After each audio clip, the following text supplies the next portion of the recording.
friends, today we are going to see the trick to solve random variable sums. Let me tell you, in this video we are going to see lots of tricks and techniques to solve random variable sums. So if you want to have a full control on this random variable topic, then watch this video till the end. Okay, so let's start with the first sum. The first sum is from EC93. The function shown in a figure can represent a PDF for a is equals to. So the question is asking that here the PDF is given and we have to find out the value of a. So first take a look how I solve this sum and then I will show you the trick.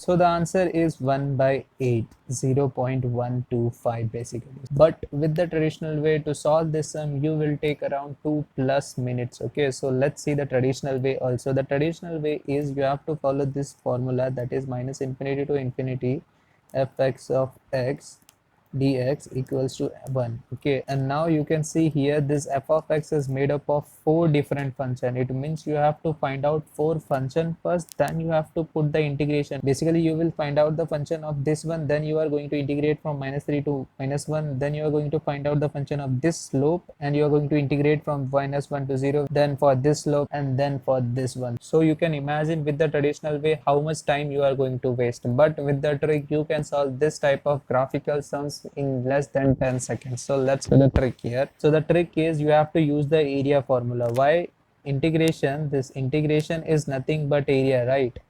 And here you can see we have a standard shapes and we know the area of that, right? So you can see this is one shape, one rectangle. You can see from -3 to 3 we have one rectangle, and from -1 to 1 we have a triangle. Okay, so if you find out the area of these two shapes, you are going to get this integration and then equate it equals to 1 and then get your answer a.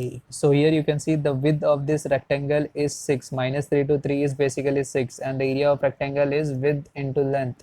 Width is 6, length is a, so 6 into a plus area of this triangle. Area of triangle is half into height into width. Okay, so you can see half into height is 2a, right? 3a minus a will be 2a, and width is -1 to 1, basically 2. Okay, so half into 2 into 2a will be basically 2a. So if you add it, you will get 8a equals to 1, and so a is equals to 1 by 8. So you can see how easily you can get your answer with the trick in less than 10 seconds. But with the traditional way you have to spend a lot more time. Okay, well, this is not the only tricks, more tricks are yet to come. Okay, so second sum is from EC 2006. The probability density function is of the form p of x is equals to k e raised to minus alpha mod x. X ranges from -infinity to infinity. The value of k is. So you can see we have given with this probability density function and we have to find out this k, and we know the probability density function property that -infinity to infinity p of x dx is always equals to 1. Okay, so here we are going to integrate this function, so we will get -infinity to infinity k e raised to minus alpha mod x dx. Now here you have a two techniques. Either you can separate mod x into x and minus x.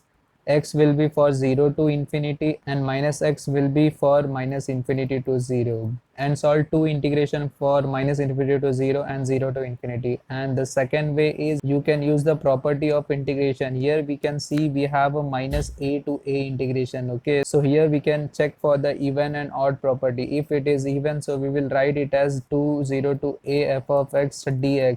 If it is odd, we will directly say it to 0. Okay, so if we put x equals to minus x, then we will get minus mod of x here, and we know minus mod of x is nothing but x itself. So you can see we will get f of x itself. So it's basically a even function. Okay, so we can write this function as 2 0 to a, basically 0 to infinity k e raised to minus alpha. Now we are going to replace this mod x to x, because for this integral it will be plus x. Okay, so e raised to minus alpha x dx equals to 1, since we know this property. Okay, so it will be 2k e raised to minus alpha x upon minus alpha 0 to infinity equals to 1. Okay, so it will be 2k minus alpha e raised to minus infinity is 0 minus e raised to 0 is 1. Okay, so we will get this thing. So it is basically 2k by alpha equals to 1. So we will get k equals to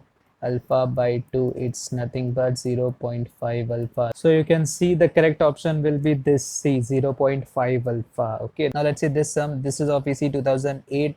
Probability density function is given m e raised to minus 2 mod of x plus n e raised to minus 3 mod of x is a PDF where m and n are both real number. The equation relation m and n is basically you have to find out the relation between m and n by this PDF. Well, I'm giving this question to you for DIY. Basically, do it by yourself. You can see this sum is similar to this second sum.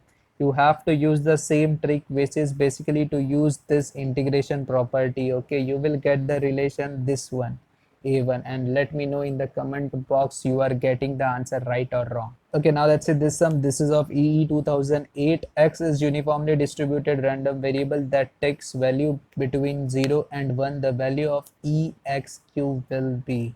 Now this is an interesting sum. For those students who don't know the concept, for them this sum is very tough, but for those who know the basic idea of expectation are going to solve this type of sum very easily. So you can see we know the expectation formula. E of x is minus infinity to infinity x into f of x, and we also know the formula of Ex square, that is minus infinity to infinity x square into f of x. But do we know the basic understanding of this formula? You can see if we have a x, then in the formula you will get small x here, and if you have a x square, then you will get x square here. So using the same concept you will derive the formula for Ex cube. So Ex cube will be basically minus infinity to infinity x cube into f of x. Now the question is for f of x. You can see x is a uniformly distributed random variable that takes value between 0 to 1. Basically this function is a uniformly distributed random variable which is between 0 to 1. Okay, 0 to 1. Now the question is this magnitude. What will be this magnitude? This magnitude is nothing but 1 upon b minus a. So you can see this is a, this is b. This is the basic concept of uniform distribution. I'm just refreshing your mind. This is a, this is b, and the magnitude will be always 1 upon b minus a. So 1 upon 1 minus 0 will be 1 itself. Okay, so if you integrate this function you will get now instead of the limit minus infinity to infinity we will write 0 to 1, since this function is non-zero between this limit only. So we will write it as 0 to 1 x cube into 1 dx5. F of x in 0 to 1 is 1 itself. Okay, so if we integrate it we will get x raised to 4 by 4, 0 to 1, so we will get 1 by 4 as our answer. Okay, so this C is the correct answer.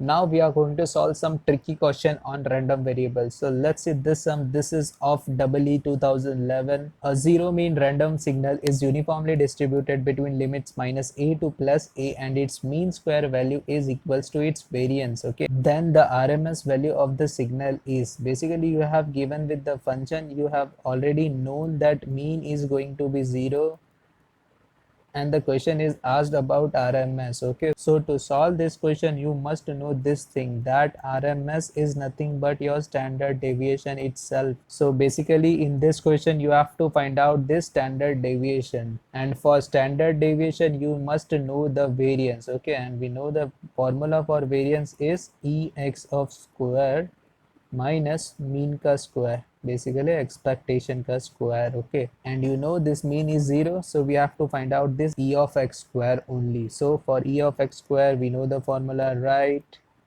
Minus infinity to infinity x square f of x dx. You can see f of x is uniformly distributed between limits minus a to a, minus a to a, so the amplitude will be 1 upon 2a, basically 1 upon b minus a, so 1 upon a plus a. Okay, so if we put this thing into this integration we will get minus a to a x square into 1 upon 2a. For minus a to a we will use the property of integrations. First we will check whether this function is even or odd. So you can see we have x square, so minus of x the whole square will be same as x square only. So this is the even function, so we can write it as 2 0 to a into 1 upon 2a x square dx. Okay, so we will get as 1 upon a x cube by 3, and the limits are 0 to a, so we will get as 1 upon 3a x cube will be a cube minus 0. Okay, so if we simplify it we will get a square by 3, and we want the standard deviation. So standard deviation is nothing but root of variance. So root of variance is nothing but a square by 3, so we'll get a by root 3. So the correct answer is a by root 3. So if you know this basic solving techniques, you are going to solve this type of sum very easily. Now let's see this interesting question. This is of EE17. A person decides to toss a fair coin repeatedly until he gets a head. He will make at most 3 tosses. Let the random variable y denote the number of heads, and the question is the value of variance y, and the options are given below. So basically here we have to find out the variance of y, and we know the variance of y formula is E of y square minus expectation of y the whole square. This is nothing but mean itself. Okay, so for that we want these two things. So first we have to prepare a table for this. So here you can see a person decides to toss a fair coin repeatedly until he gets a head. He will make at most 3 tosses. Okay, so number of tosses, so he can make either 1, 2, 3. Why? Because it can happen at the first toss only he get head. So for this number of tosses will be 1. It may happen he get first tail then head, so number of tosses will be 2. It may happen he get double tail and then head, so it will be 3. It may happen he get triple tail only, so the number of tosses will be 3, but there is no head. Okay, so now let's write for number of head. Number of head is nothing but y, right? So here it is given variable y denotes the number of head, so we will write it as head is 1 1 1 0. Now let's write the probability for this. So probability will be for head, it will be 1 by 2 since it's a fair coin. Now for this it will be 1 by 2 into 1 by 2. Why? Because both the events are independent. Okay, so we can multiply the probability of individual event, and for this we will get 1 upon 2 cube, and for this also we will get 1 upon 2 cube. Okay, now if we find the mean, basically expectation of y, we will get for discrete random variable the formula of mean is summation of x into px, and in continuous it was integration. Okay, so now if we put this value we will get 1 into 1 by 2 plus 1 into 1 by 4 plus 1 into 1 by 8 plus 0. So we will get 1 by 2 plus 1 by 4 plus 1 by 8, which is nothing but 4 plus 2 plus 1 by 8. I have just taken the LCM and multiply with that. So the answer will be 7 by 8 for expectation of y. Now let's find out the I of y square. So it's nothing but summation of y square into p of y. So if we put the values, we will get 1 square, which is nothing but 1 itself, 1 into 1 by 2 plus 1 square into 1 by 4. So it is basically 1 into 1 by 4 plus 1 square into 1 by 2 ka cube, it is nothing but 1 by 8. So it's same as of this, so we'll get the same answer. Now we want to find out the variance of y. So variance of y will be expectation of y square, so it is 7 by 8 minus expectation of y the whole square, so we'll get 7 by 8 the whole square, it is nothing but 7 by 8 minus 49 by 64. So if we multiply it, we will get 7 into 64 minus 49 into 8 upon 64 into 8. So if we simplify, we will get 4 7s are 28, 7 6 are 42, 42 plus 2, it is nothing but 44. So 448 minus 8 9s is 72, 7 8 4 is 32, 392 upon 64 into 8. Let it be like this only. 448 minus 392, it will be 8 extra, so 56 by 64 into 8. So you can see 8 ones are 8 7s are 56. Okay, so the answer will be 7 by 64. So you can see this C is the correct answer. So you can see, if you know these tricks and techniques, you are going to solve this random variable question in very less times. Okay, so that's it for today. Thank you guys.